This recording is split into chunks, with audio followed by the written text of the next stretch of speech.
We really got to get some music when we have a fun guest. We have a fun guest right now, right? Yes, we do. Joe Breaux is on the phone. He's a Cajun humorist, it says in my notes. He's the narrator of something called A Cajun Night Before Christmas, which I'm looking forward to hearing. And he's on the phone. I don't know where he is, but we're talking about some holiday events happening in New Orleans, Louisiana, which is, believe it or not that far of a drive. No, it's not. From here, right?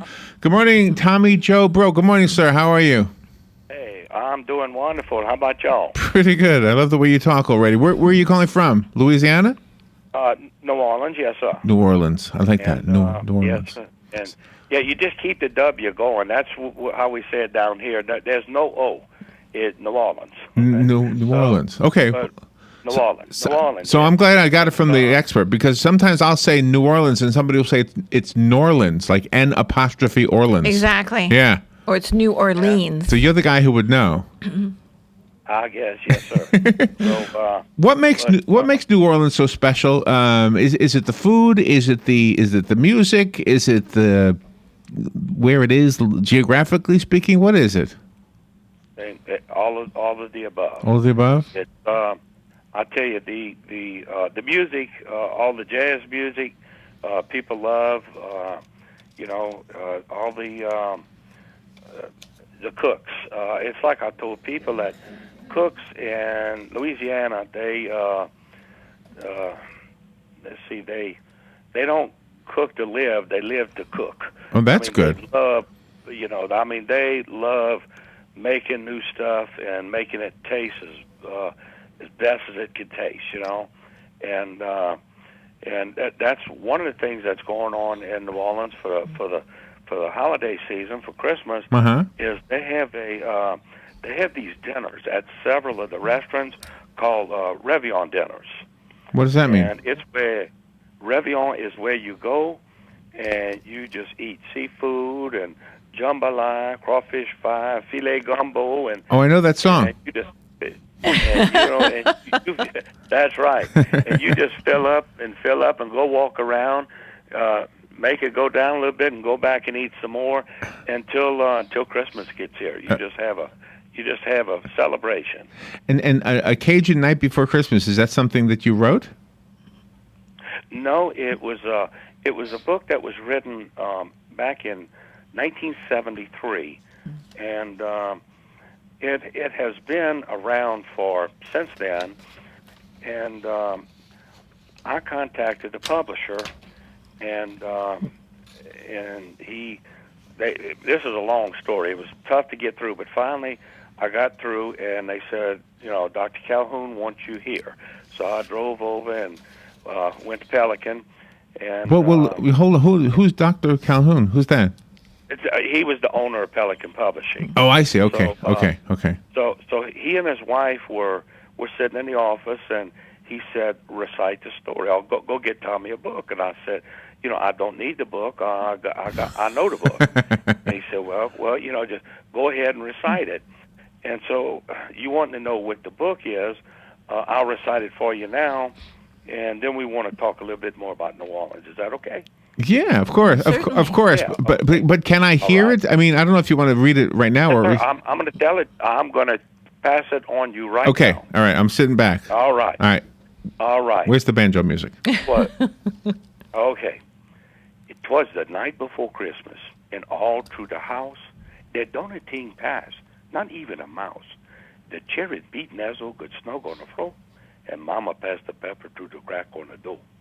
Then Mama in the fireplace done rose up the ham, stir up the gumbo, and make the yam. Mm-hmm. And out on the bayou they got such a clatter, make sound like old Burro done fall off his ladder. I run like a rabbit till got to the door, trip over the dog, and fall on the floor. As I look out the door in the light of the moon, I think, man, you crazy, or done got old too soon. 'Cause there on the bayou, when I stretch my neck stiff, there's 8 alligator a-pulling a skiff. And a little fat drover with a long pulling stick, I know right away got to be old St. Nick. More faster and faster the gator they came, he whistled and hollered and called them by name. Hi Gaston, hi T-Boy, hi Pierre, and I'll say, Jean Nanette, G. Suzette, Celeste and Renee. To the top of the porch, to the top of the wall, make crawl, alligator, and be sure you don't fall. Like He blew his cat to the treetop he fly, when a big old hound dog come a run himself by. Like that up the porch step old Gator climb, with the skiff full of toy and St. Nicholas behind. Then on top the porch roof, it sound like the hail, when all the big gators don't saw down their tail. Then down the chimney I yell with a bam, and St. Nicholas fall and sit on the yam. Sacre, he exclaimed, my pant got a hole. I done sawed myself on them red-hot coal. He got on his foot and jumped like a cat out to the floor where he land with a splat. He was dressed as muskrat from his head to his foot, and his clothes was all dirty with ashes and soot. A sack full of plaything he threw on his back. He looked like a burglar, and that's for a fact. His eyes, how they shine. His dimple, how merry. Maybe he been drinking the wine from Blackberry. His cheek was like rose, his nose like a cherry. On second thought, maybe he lapped up the sherry. No white chin whisker and quivering belly, he shook when he laughed like them strawberry jelly. With a wink in his eye and a shook of his head, make my confidence that I don't got to be scared. He don't do no talking, going straight to his work, put plaything in sock and then turn with a jerk. He put both his hands there on top of his head, cast an eye on that chimney, and then he done said, with all of that fire and them burning hot flame, me, I ain't going back but the way that I came. So he run out the door and he climbed to the roof. He ain't no fool, having to make one more goof. He jumped in his skiff and cracked his big whip. The gator moved down and Don made one slip. And I hear him shout loud as a splashing he go, Merry Christmas to all, till I saw you. So Very nice. That was fun to listen to. Thank you. Yeah, and that's, no Pelican Publishing has put up, and for people that want to come down to New Orleans, I mean, it's, planes have made travel so much cheaper and quicker now. Yeah, I know. And they hop on, and you come down to City Park in New Orleans, it's lit up. They've put 500 million lights in City Park. And in City Park, there is a big display of the Cajun Night Before Christmas with the alligators pulling the sleigh, and then you'll hear my narration in the background. Oh, is that right? And, yes, sir. Oh, that sounds like fun. So much going on. It is. I mean, it's a great time. The food, the entertainment, hospitality. I mean, it just goes on and on and on. So take us on a tour. I mean, with words, where would we go? Like it says on my notes here, you've got Jackson Square. Let's see, free concerts in the St. Louis Cathedral. Take us on a little tour. Okay. Well, the cathedral, of course, that's right on the river, and it's kind of got on St. Louis Cathedral is a bunch of like the old. I'm not going to date y'all, but I'll date myself. Uh-huh. We used to go in. It's them little old grocery stores on the corner, that we used to make groceries at, and used to go get something. They have those that you can pick up, muffaladas and all kind of stuff. Okay, and, what's a muffalada? Yeah, what is that? I feel like I'm learning a new language today. What is a what is a muffalada? Oh, a muffalada is a round sandwich. It's more. It has like salami and all those things on it. It has a wonderful like olive dressing they pour on it, and this thing is probably 12 inches across. And so you cut it into quarters. Sounds good. And eat it with 4 people. Yeah, it's really good. And then po' boys, we call them po' boys. Y'all call them subs. Right, and, right. And there are some wonderful po' boy places. Like I say, the food is just out of this world. And so do you have a lot of people showing up? Is it really busy this time of year? Very, very. And the ladies, especially. One thing that, like my wife, when we get company come in town, her and the ladies will go shopping, and they'll come back. I can find so much new stuff. I have never seen a lot of this stuff, and that's what the ladies love shopping in New Orleans because I bet stuff that you don't see everywhere. I bet. And, so that is just and they're going to be doing Christmas caroling. So make a recommendation for me. Like if I were going to like stay there, where would I stay? Ooh, man, No, it's tough. that's a toughie. That's tough. I would get on like one of the hotel websites, and you want No, to just say something. Yeah. just look for something You wanna good. say- yeah. You- something. You always hear about the French Quarter during Mardi Gras. I'll bet it's spectacular during the Christmas season.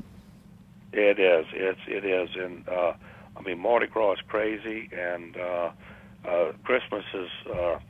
That's what New Orleans is doing now. They want.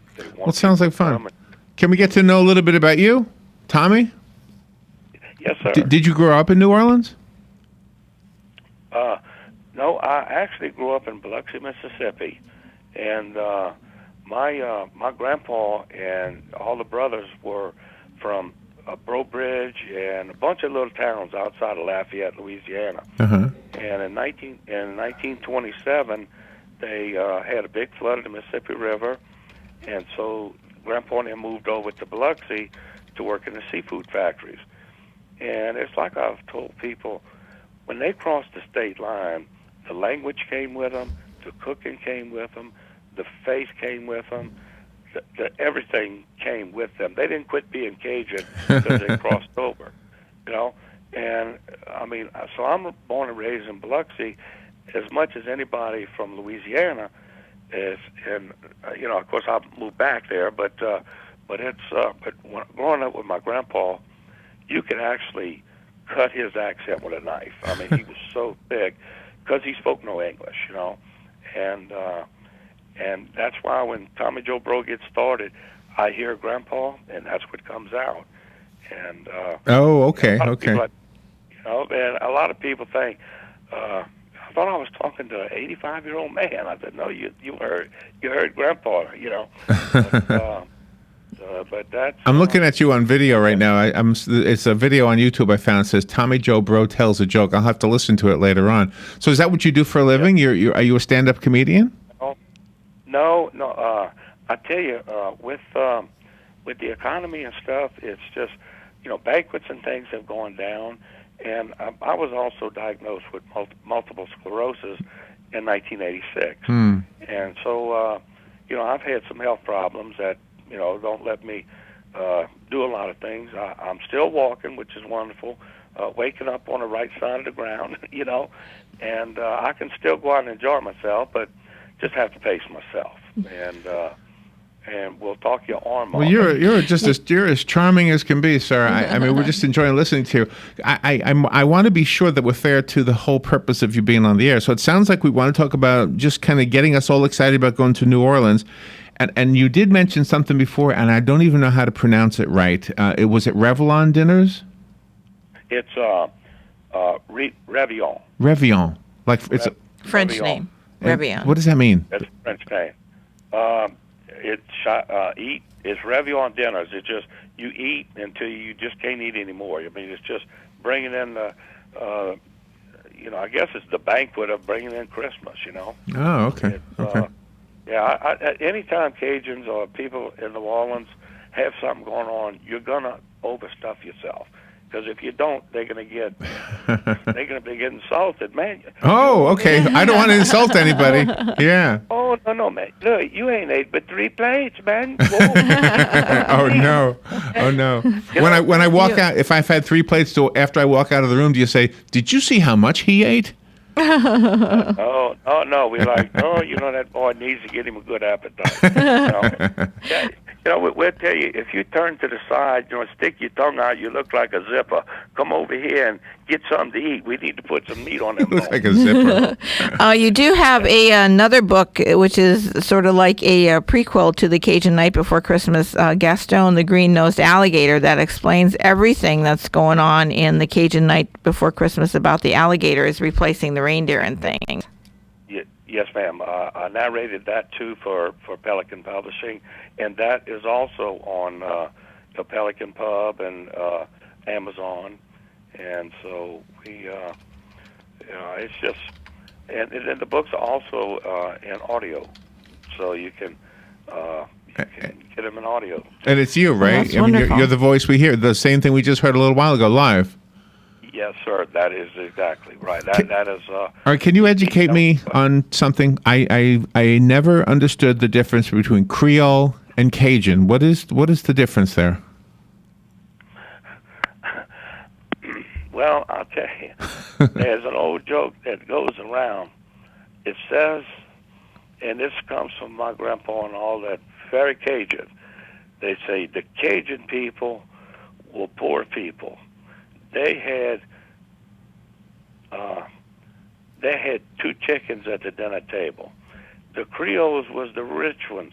They had 2 chickens per person. So that's what I was always told. Oh, okay. So, Nice. but a lot of it is the African American addition to spices and all the stuff that came to the United States, and they helped a lot of these old French cooks, and and so the Creole is kind of I worked with Paul Prudhomme at one time, and I looked at Paul and I said, Paul, I want to know, could you outcook your mama? Oh, and, no. He looked at me. He said, yeah. He looks at me. He says, I've been taught in some of the finest, chef schools in the world. And I said, that's not what I'm talking about. Yeah, really. He's avoiding the question. I wouldn't answer that one either. Well, I told him, I said, no, that's not what I'm talking about. I'm talking about your mama and my grandma can walk into a kitchen with nothing. They haven't gone to the grocery store, and just go through the cabinets, take this, take that, open the refrigerator, in about an hour, place a gourmet meal in front of you. Yeah. Exactly. From scratch. Can you outcook your mama? And he looked at me and he smiled. He goes, no.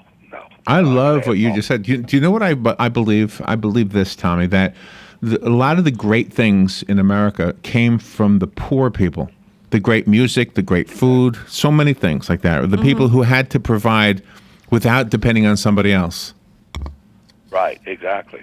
Well, that's why y'all call them we call them po' boys, because, a loaf of French bread wasn't anything, to buy. And you could go catch shrimp or, whatever, and put it on a big sandwich and po' boy's meal. So shrimp on bread. Yeah, it's really good. I don't know if I want that one. It's good. Well, if you're poor, you eat anything. Yeah, I'll eat the bread. Leave the shrimp off of it. But it's P.O., it's po' boy. Tommy, you are a delight. I'm so glad we got to meet you. I hope we get to meet you in person up in New Orleans. So we'll go up there. It said here there's something with the Papa Noel Hotel also. Maybe that's a good place to go. I don't know. There you go. And y'all can go to a site that says followyourjoy.com. Okay. Well, let me go there. That'll give you a lot more information. And okay, followyourjoy.com. All right, I'm going there right now. And you can look up Tommy Joe Breaux just on the internet. It's a beautiful site. Yes, sir. Get a free Christmas New Orleans style guidebook. Go to the website that Tommy just gave us. Followyourjoy.com. I had to think about what it was because it came up something different on the screen. Tommy Joe Breaux, thank you so much. Have a Merry Christmas. Oh, thank y'all. Man, y'all do too. All right. Happy New Year. Thank you, sir. Yes, sir. Bye-bye. 1370 AM, 96.3 FM, The Source. Fox News Radio, I'm Carol McHugh. In Texas, Senator and GOP presidential contender Ted Cruz and Governor Greg Abbott want to keep Syrian refugees out. Their plan, dubbed the State Refugee Act, would put a 3-year moratorium on refugees coming from countries where ISIS or Al-Qaeda control territory. One Syrian already living in Texas objects. This country has given us so much. We should give these other families and immigrants an opportunity, just like we were given in the first place. Moaz Al-Abidi owns a business. Meanwhile, in Georgia, a pair of Afghan nationals failed to report for training duty Monday at Moody Air Force Base. Residents are on edge. I was in the middle of my child's band concert and I opened up Facebook and everybody at the school was talking about it. Susan Brantley of Valdosta, a base spokesman, says the pair have been there since February and pose no threat. Volkswagen says those much publicized problems with CO2 emissions and 800,000 vehicles aren't so bad after all. Fox News, we report, you decide.